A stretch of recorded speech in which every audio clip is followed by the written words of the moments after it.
At a Staples store in Florida, the person trusted to keep things running smoothly was secretly running a scheme of their own. The general manager, the one in charge of operations, finances, and trust, had been quietly dipping into the store's cash deposits, stealing $30,000 straight from the deposit bags. But like all inside jobs, the truth eventually unraveled. How did he pull it off? Here's what happened next. Got a GM. He just went on LOA. Okay. What does that mean? 29th, leave of absence. Okay. He basically job abandoned. But you know how those rules go. He didn't contact anybody, but then somebody got a hold of him through HR and they put him on LOA. That's so. So I get notification from our bank. And it goes through another person who works in corporate and says, hey, we got 3 deposits outstanding. And it's from, it starts at the end of February. So I'm like 2 weeks behind on this notification. All right? I request to the store, to this GM, send me your Garda log that shows they're signed for. Garda comes, picks them up once a week. And then our weekly deposit log. So he sends that to me, and they look fine. Look like they're picked up and gone. So I'm thinking, oh, it's not our fault. Must be the Garda. They have a camera system, so I have to verify and confirm, right? So I'm watching it, and in any given week, you get 7 business days. Garda comes once a week, so you get 7 business days. So they should pick up a minimum of 7 bags. So Garda comes in. They're supposed to pick up 7 bags. He scans 6. It's clear as a day in the video. There's a camera right in there, right over top of you. Scans, he has to enter them out. Does it 6 times. So he leaves with 6. We have paperwork that shows he scanned 6, not 7. So we have one missing just in that example for $920. So the suspect here is that GM. And and how long has that been going on? Yeah, it started, the first deposit missing is the date, what is it, 2/29. 2/29. Yeah, 2/29. And it's been going every week since. Yes, well, it escalated, obviously. Yeah, so in the beginning, it was 1 bag. Yeah. And then how did it escalate? It started 1 bag, well, it was sales date 2/26.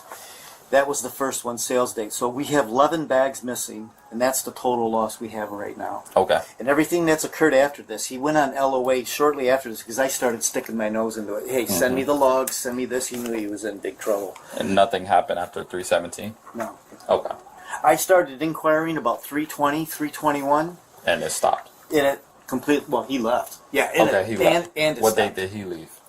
His last day worked, I think, was 3/29. 3/29. But nothing happened from 3/17 we're clean. to 3/29. We're clean. Okay. Deposits picked up in the bank. Okay. The only person, let me show you the safe so you get a little grasp here. I wish I could open it for you. Get it properly, so we have to get a locksmith out. So here's the safe. This is where the deposits were kept. And This is where the deposits, I'm sorry. Yeah.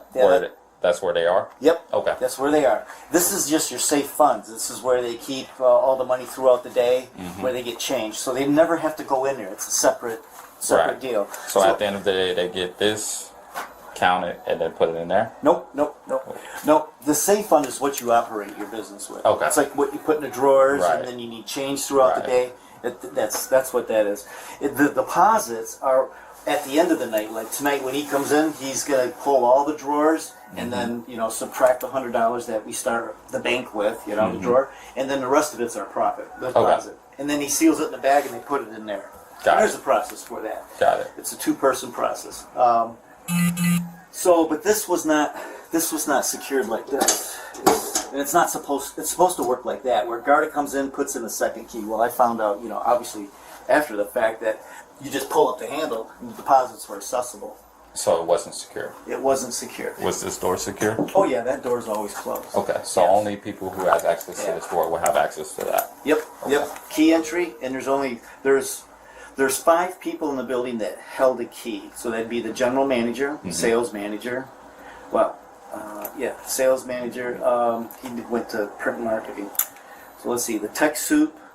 They don't have a sales manager right now. So it'd be the general manager, the tech soup, Mike, the MIS, and then you've got two print marketing soups that have a key. But you can eliminate almost all of them. One, and the reason is the print marketing soups never came in here during my investigation. From 226, I never even saw them come in here, and they would have no need to. They probably don't want to come in here because they got enough business over there. The tech soup, He closes about every night. He's here right now, Dwayne. I can eliminate him. He never came in here. Well, no, he came in here. He closed, but he had no interest in that. Meaning, he would. The way the process works is he prepares the deposit and he leaves the money here, and then a second person comes in. This is our process, the company.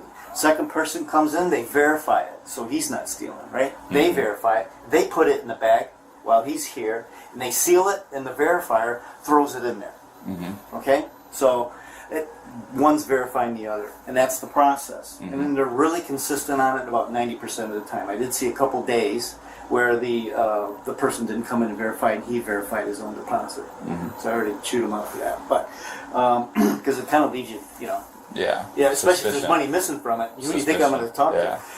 Anyway, so the thing about Dwayne, he's in here a lot, but the videos, the camera's right there, and it shows what he's doing. He's preparing deposit here. He doesn't go down there until he throws the deposit in. And Dwayne is the person that you're most suspicious of? No, Dwayne he's clear. He's clear, okay. He's clear. He's the tech suit.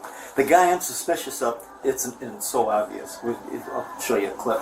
Okay. The GM, he's got a drug problem. There's no question about this. Everybody, I mean, I talk to the key holders. I go, anything different going on? Anyway, that's another story. He says he's in the hospital. He's in rehab. Anyway, I don't know that for a fact, but the GM is the only one. Well, first let me explain the video. The video here, because there's so much dead time in this room, you could go 6-7 hours in a day while we're open for business. No one comes in here, door closed. All right. So for us to have to watch video for that would be just skip forward until somebody's in here. Yeah, but you don't know. But the way it's set up, it's motion activated. So as soon as that door comes open, the video backs up maybe 2 seconds, and then it starts recording. Okay. And then you see the door open, you see the people come in.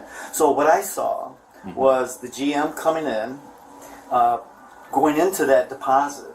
So when he's here bending down, digging around into the deposit, from that angle, it's really difficult to see exactly what's going on. It's not like stealing from a register and you got the camera right. But you don't see him put it in the pocket? Or... It's not that obvious. Okay. What he does is he uses this prop right there. He used that once. This is lost and found stuff that shouldn't have been down there, but this envelope was in there. And he has no reason to really go in there unless a customer says, hey, I left my passport here and there's one in there. But this is so out of policy, it's not even funny. It's not how we handle it. But anyway, that bag was down there, and that's one of the things he messed with. And he would be down in there with the deposits, and then all of a sudden he walks out here and goes into his office with that bag and then comes back and puts it in. So also, he takes that bag with him? Yeah, takes it into his office there. Does this have cameras? That's the manager's office. Yeah, the camera's there. But does that camera see anything? No, there's no camera in there. Oh, there's no camera in there. You're not going to see it. There is no clear concealment of the deposit bags. I'll tell you that right now. Okay. The only thing we have is kind of like a process of elimination. The person, you can't accuse somebody of stealing something if they never went in there. Right. He's the only one, and he did it time after time after time. After months of building their case, officers secured an arrest warrant for the Staples manager. He thought the storm had passed until the moment he arrived at his job. Completely caught off guard, his scheme had finally unraveled.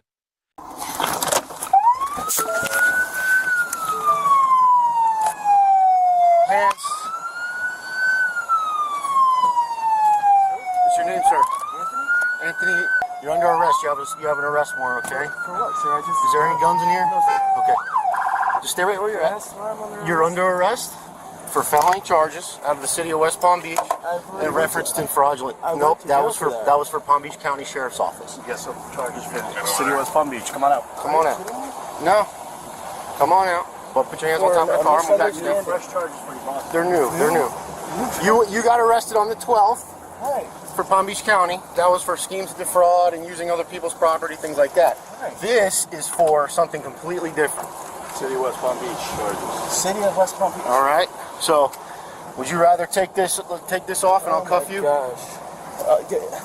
I know it sucks, dude, but this I don't is even know what's going this is what it is, brother. Yeah, I guess. I understand that. You got some keys on you. Yeah, I have my keys. Okay. Can I get my phone from there? I'll get your phone. I will get your phone. You want to take this off? Anything. Yeah. It'd just be easier, more comfortable if you want to take that off. It's fraud stuff. It's nothing violent. You're not, you're not What's going on?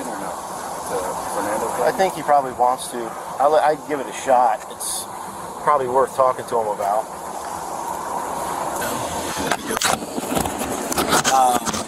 So I'm recording. I'm the detective assigned to this investigation. Okay.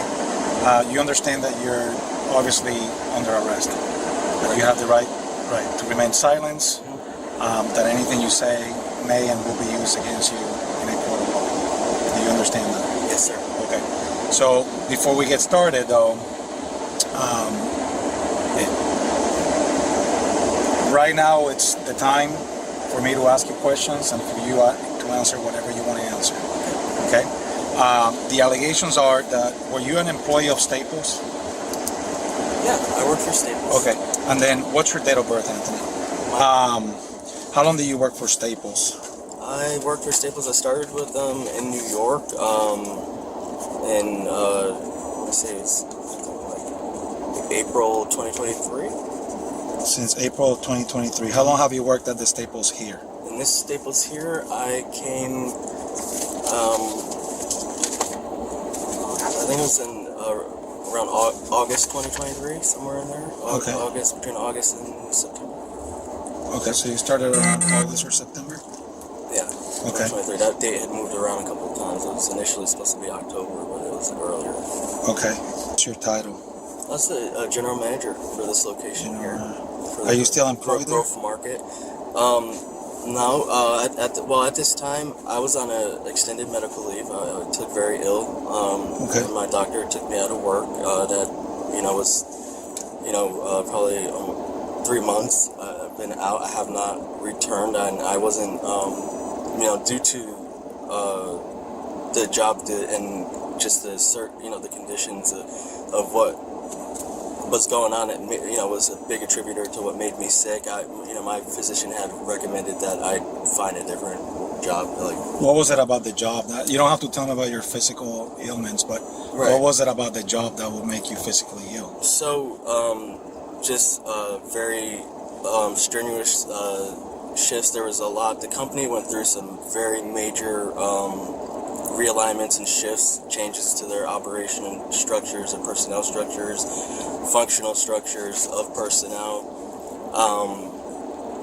In the time since I got there, I was brought there under the pretense and agreement. Part of why I accepted it was because I was told it was a turnkey operation, and then that it was going to be transitioning to a growth market model.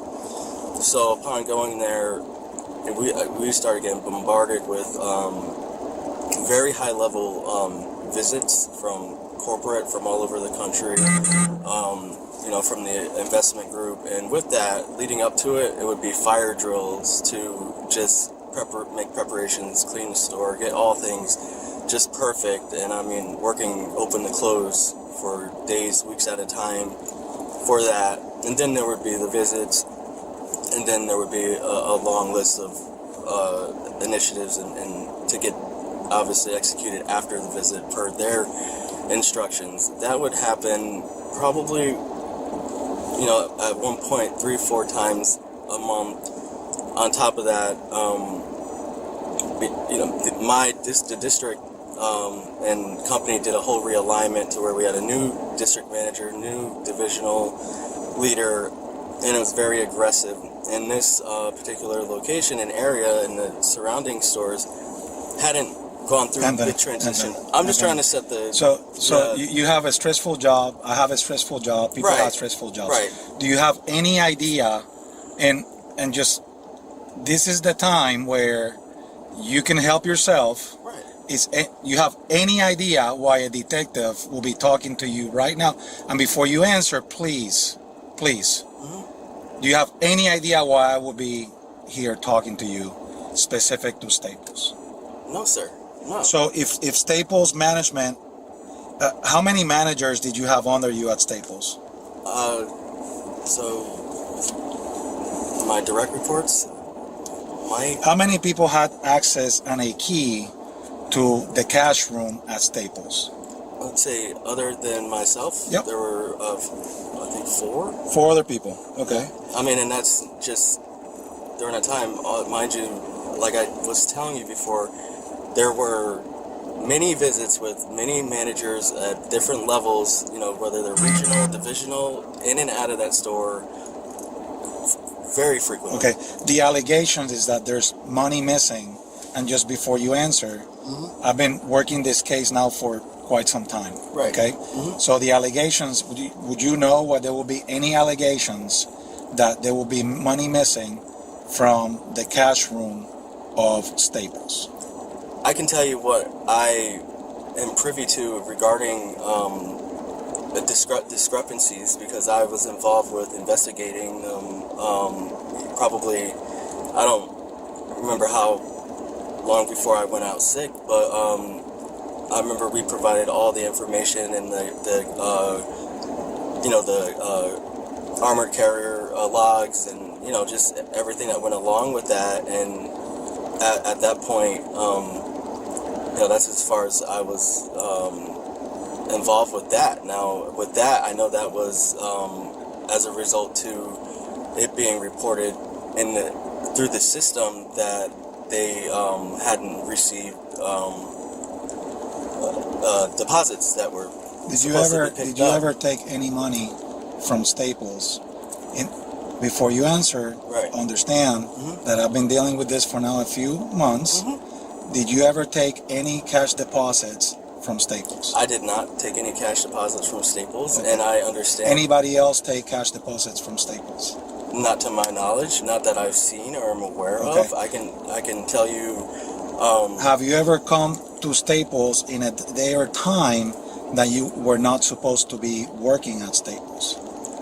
Sir, I would come to Staples off my schedule at different times, all the time, and as related to what I was just explaining to you, I would come there as needed, So if there's video of you walking out of that cash room with cash deposits, you're saying that video would not be truth.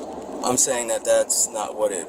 I did not take any cash deposits out of Staples. Now, and I had explained over the phone dealing with the loss prevention, Ted, and other, and as far as some of the concerns that I had regarding the safekeeping, regarding the process, because they were on process, and I was doing my best to get things on process to avoid the types of issues and the discrepancies that we were going through at that time. And what will be that? What will be one thing that you did to avoid that? So in that, one of the main things is that in that particular safe, there is an internal safe as well. Like, so when you open the main safe, there's another one, and it's connected to a chute, and the chute goes down just like every other retail. I've been doing retail a very long time, and that's how it's supposed to be managed. So that way, once it's dropped, it's secured until the armored car person comes and picks it up with their key, and you have the second key. Well, what they were doing here is just preparing the cash and then putting it in the safe. Putting it in the bottom, which wasn't locked. They wouldn't lock it. It would be just set on day lock all the time. The one time I actually locked it, they had a conniption because they couldn't open it. They didn't have the key. So I found the key for them, purged the safe.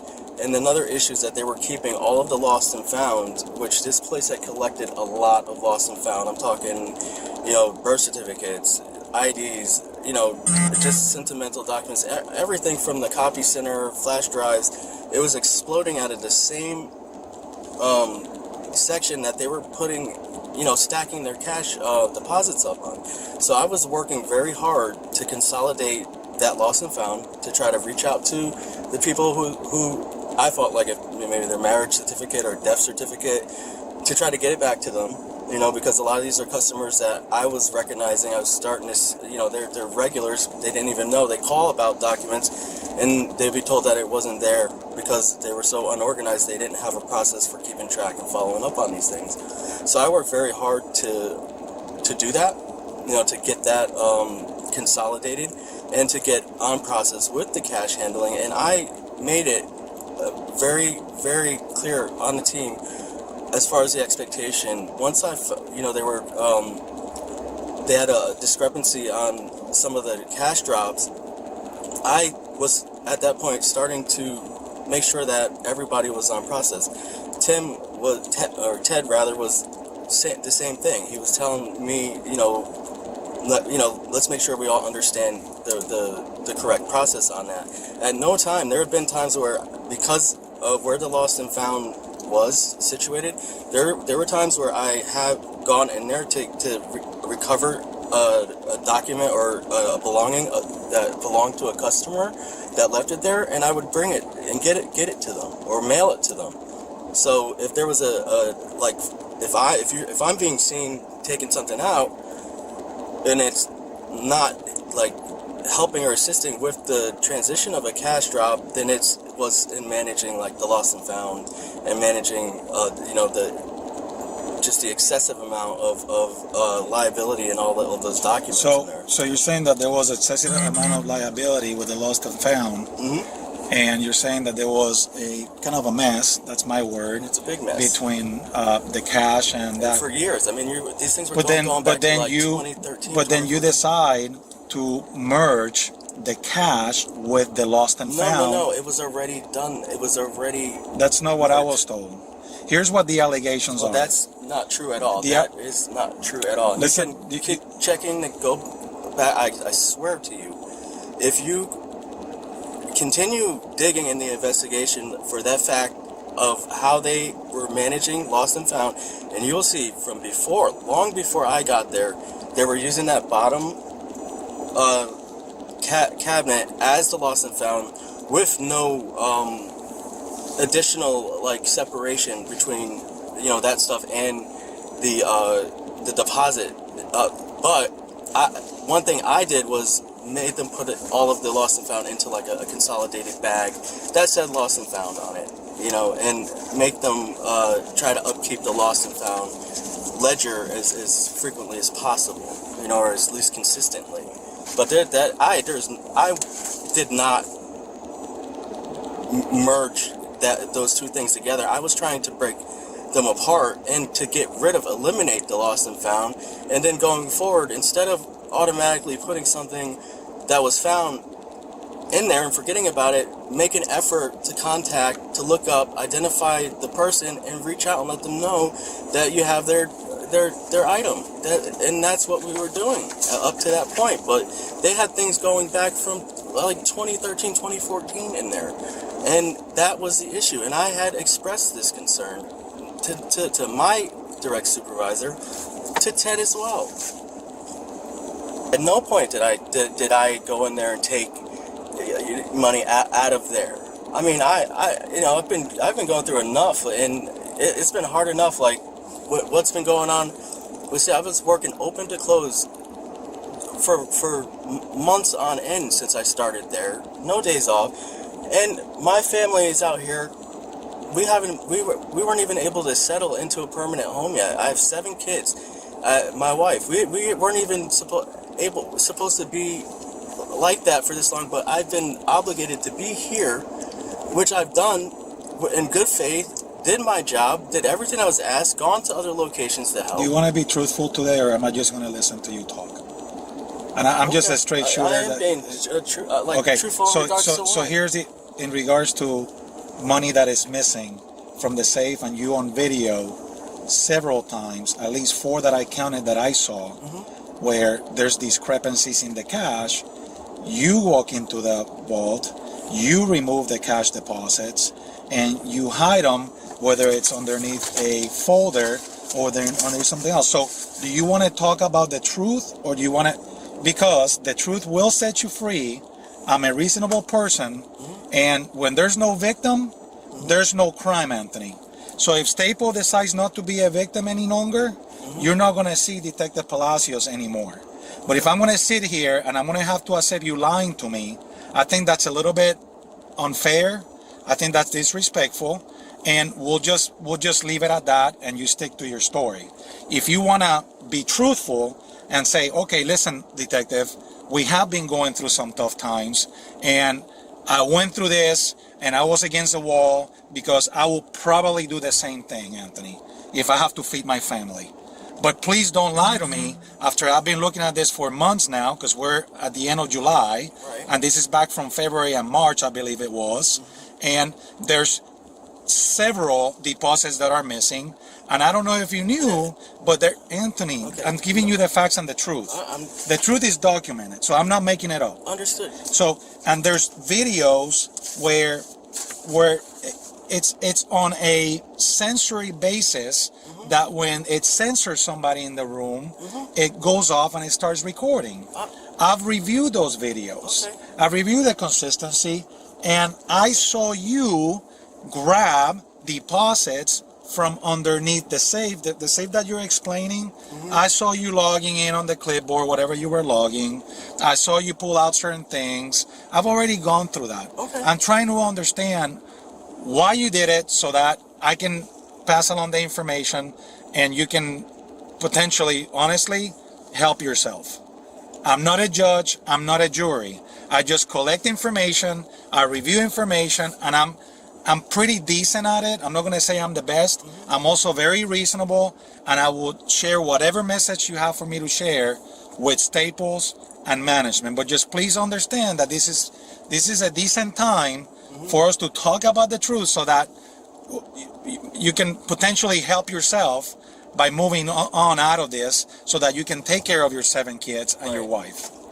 Sir, and I very much respect that, and I respect you and your time too.